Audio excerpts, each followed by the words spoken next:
Morning folks, talking about adding some comfort to your RF. Touring foot pegs, £35 on eBay. They will lower your pegs by about 4 centimeters, which is the length of that bit here. And they're also adjustable, you can adjust the angle. So by removing that bolt here, you can adjust the position of the peg, which is great. And today I'm actually installing that at the rear for the passenger.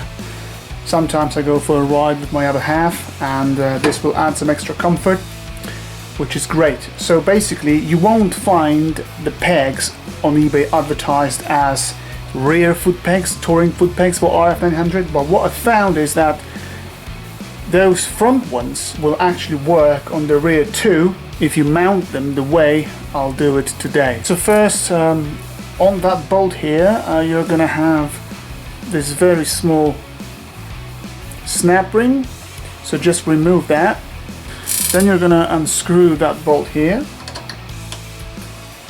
and be careful when you take it out because there's gonna be a tiny metal ball there which loves to pop out. Alright, so that bolt comes out, and you see there's that little ball here. Alright, and then you just remove your original passenger's peg. And now to make those eBay pegs work on the rear, you need to remove that bit. Here's how you would do it. You would just knock it out. Come on, come on, come on. There we go. So that's what you want to remove from the original peg. So of course your pegs will come fully disassembled, so this is the kit you get. This is one full peg. So you're going to start with this bit here, and as you can see you've got 4 little slots, rounded slots, 1, 2, 3 and 4 on it, in which you will put those little pins. So one pin goes in here, and you always install it diagonally. So you see there's 2 holes at the bottom, 2 holes at the top. So it's got to go diagonally, this way or that way. You're gonna grab this bit, which is cut precisely to fit onto those pins.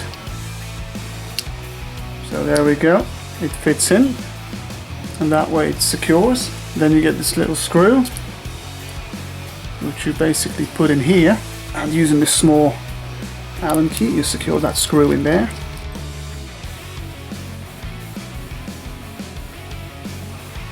Okay, it's good for now.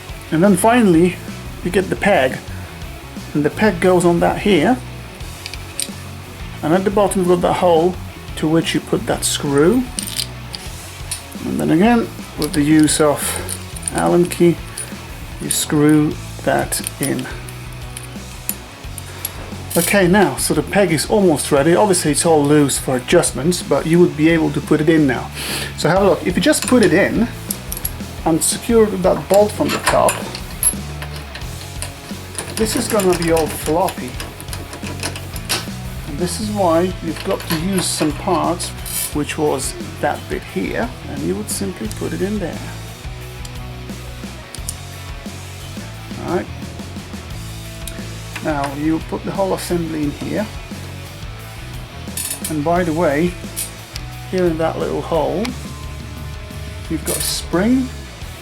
Make sure that spring stays there. Just have a look. See this? You've got a little spring here, so this has to stay there. And then you would simply put the whole thing in there. And let's not forget about our little metal ball, which you could put in here on top of that spring. And then you would secure it with the bolt.